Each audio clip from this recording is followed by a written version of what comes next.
আমি আমার এলাকার কিছু কথা আজকে বলে যাই আপনাদের কাছে। ভিডিওটা শেয়ার করবেন।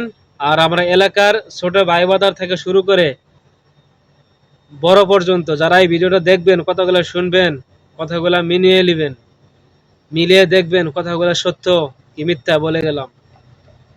আমার এলাকা খুব বেশি ধনী বড় লোক নাই, মিডিয়াম ফ্যামিলির বেশিরভাগ মানুষ, আর নিম্ন শ্রেণী, আর দু একটা ভালো ফ্যামিলি। আমি হচ্ছে মধ্যবিত্ত পরিবারের একটা ছেলে, কাতার প্রবাসী। আমাদের এলাকায় বেশিরভাগ বেশিরভাগ মানুষই হচ্ছে দেখা গেছে নিজের সংসার নিজে করে খায়। নিজের জমা জমি আছে, ধান লাগায়, ফসল করে, সেগুলা করে খায়। কিন্তু এর মাঝখান থাকে আমাদের এলাকায় আমি দেখছি মানুষের সমালোচনা বেশি, অতিরিক্ত। ছোট থেকে বড় পর্যন্ত শুরু করে সমালোচনা নিয়ে সবাই ব্যস্ত থাকে বেশির সময়। কাজের ফাঁকে যদি সবাই একটু সময় পায়, সেই ক্ষেত্রে নিয়ে অন্য কারো সমালোচনা করে।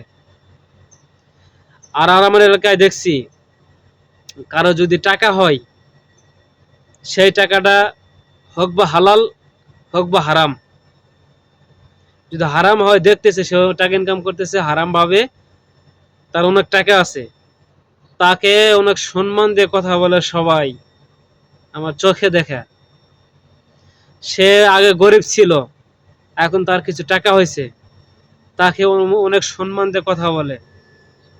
আর যে টাকা ইনকাম করতে পারে না, যার টাকা নাই, মানুষ যদি বুঝতে পারে তার টাকা নেই, তার এখন অভাব যাইতেছে, তাকে মানুষ অবহেলা করে।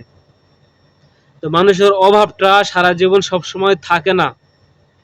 অভাব অনাটন মানুষেরই জন্য, কারো সময় কখনো ভালো আসবে, কারো সময় কখনো খারাপ আসবে। তাই নিয়ে আমরা অবহেলা করব না। ছোট থেকে পড়ে আসে তাদেরকে অবহেলা করি আমরা। আমাদের এলাকায় বিশেষ করে যদি কোনো ঝগড়া হয় কারোর সাথে, তাহলে দেখা যাবে যে আপনার জন্মের পর থেকে যেগুলো কথা ওই জানে সব কিছু বলে দেবো একদিনে, সময় লাগবে না। ওই একদিনে আপনার সব কথা বলে দিবে। কাকে কি কথা বলবেন, বিশ্বাস করে কাকে কোনো কথা বলবেন, সে আপনাকে কোনো না কোনো এক সময় সে আপনার কথাটা বলে দিবে। তখন কিন্তু কোনো কষ্ট হয়। তো এলাকার সবার প্রতি একটা অনুরোধ রইল যে এগুলো থেকে বিরত থাকুন। মানুষের সমালোচনা করা বন্ধ করেন, নিজে কর্ম করে কষ্ট করে চলেন, দেখবেন জি ভবিষ্যৎ ভালো। মানুষের সমালোচনা না করার চেয়ে আপনি রুমে একা থাকেন, মানুষের মধ্যে যায়েন না।